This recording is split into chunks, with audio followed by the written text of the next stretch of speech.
how do we understand love? Now, if we don't understand it, we are definitely chasing it.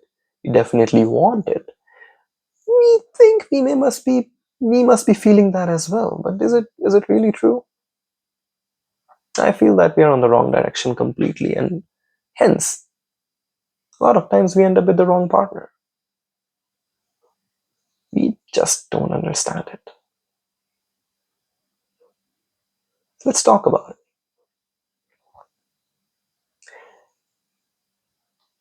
I'm falling in love with you. I'm falling for you. I love you.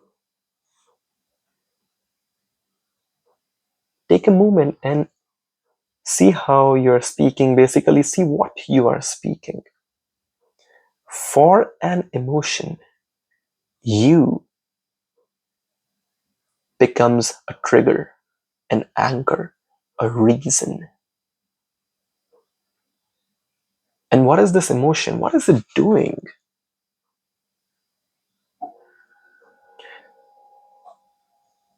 And what we are currently doing, we are not understanding it. We are watching. We are trying to watch what it does. And then we'll realize that we don't understand the emotion. We're going to understand the movement. Because, yes, life constantly happens. Life is a movement. So, how can you understand something which is constantly moving, constantly changing? It's going on and on and on.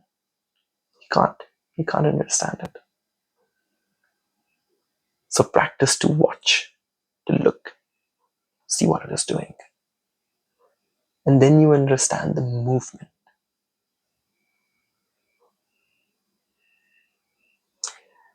So, when you say that I love you, right? As I said, the you becomes an anchor, and the anchor needs to exist for the emotion.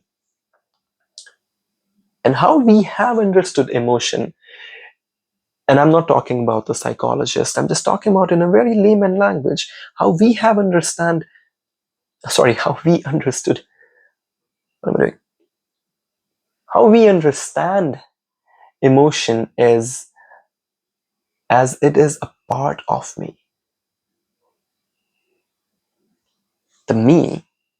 And then there's a part of me which at times I feel is emotion. And, you know, it comes, it goes, can manage it, may not manage it.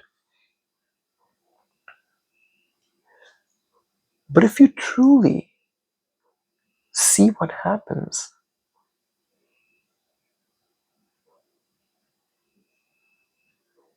is that something triggers you. Every atom in your body starts to vibrate a little differently. The movement changes. Now the brain is not noticing the other person. The person has nothing to do with that. The brain notices the movement of the atoms, the change in the atoms.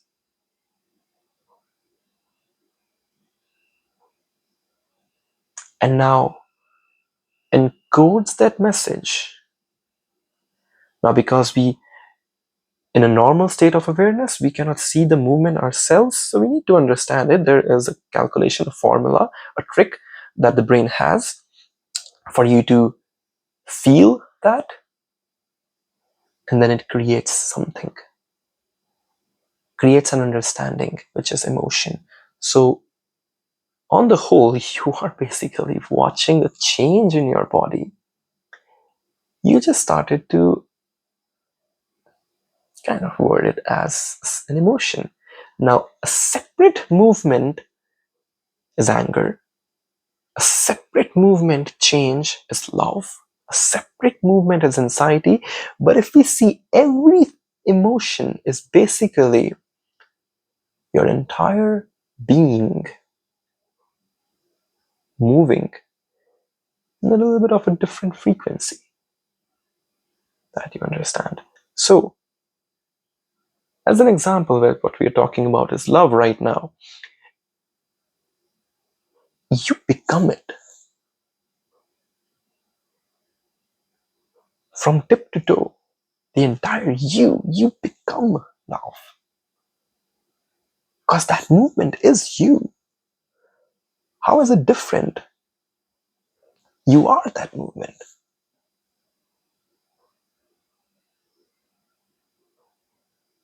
So now you react from it. And now we believe that it is because of the other person that this movement happens. Ideally, no.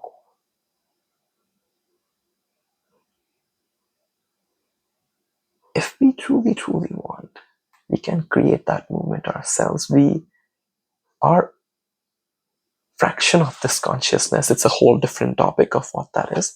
But let's just understand for now that fraction of that consciousness, which is me, can create that movement. The brain can create that movement. So no matter what, you can act out of love every time, which is what you're chasing as self-love. So now you don't love the other person. Whenever you do, it's only you, for you, towards you, just you. The other person has nothing to do with that.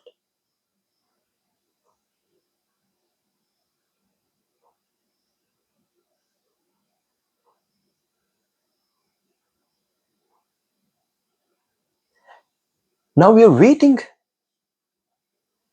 Most of the times, we are waiting for the other person to make us feel that way. And we start to compare the moment that we are in right now and the moment that was love that has now become a memory.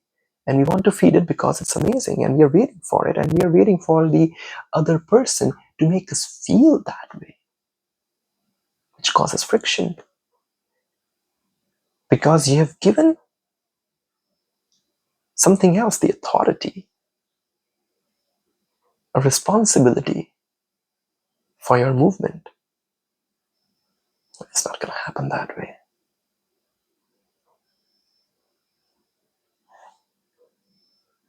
Now, in this way, love becomes a desire, a want, a need, a greed.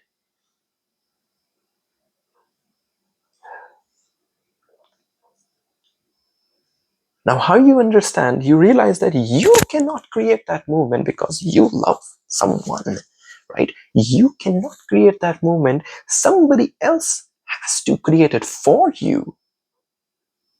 And hence that becomes a desire. And when somebody else is not fulfilling that desire because they are entangled in their own movement, we start to have conflicts of emotions, of relationships. And then we very easily say that the other person's, they're not for us. Oh, they've changed. Oh, they didn't. It's very common. They don't make me feel how they used to make me feel. Exactly because you have given the other person authority of your movement, of your vibrations, of your formula. That's not going to happen. Now, in the same way, I'm angry at you. Very common. You make me anxious. I'm afraid of you. You make me feel terrible. It's the same thing. So you are doing this to me. It's not happening that way. Now, unless you change or unless you move out of my picture, my anger is not going to go away because you are making me angry. So how do you want me to not be angry when you are the whole reason.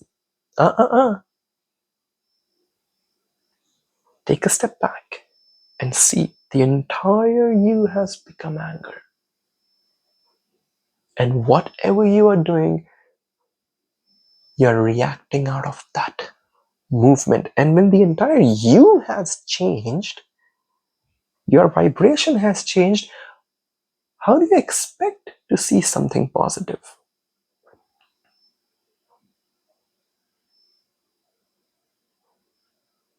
How do you expect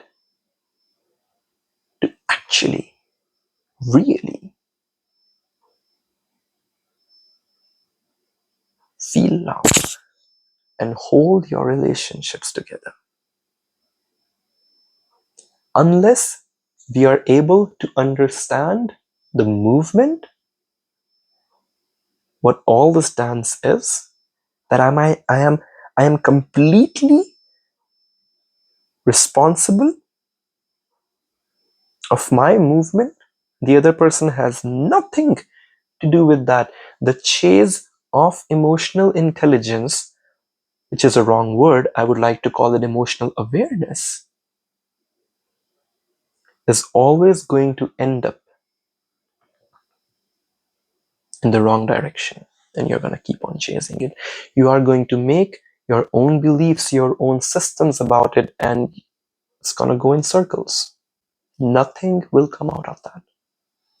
Wrong relationships, low EQ, misunderstanding, it's going to continue. Desires.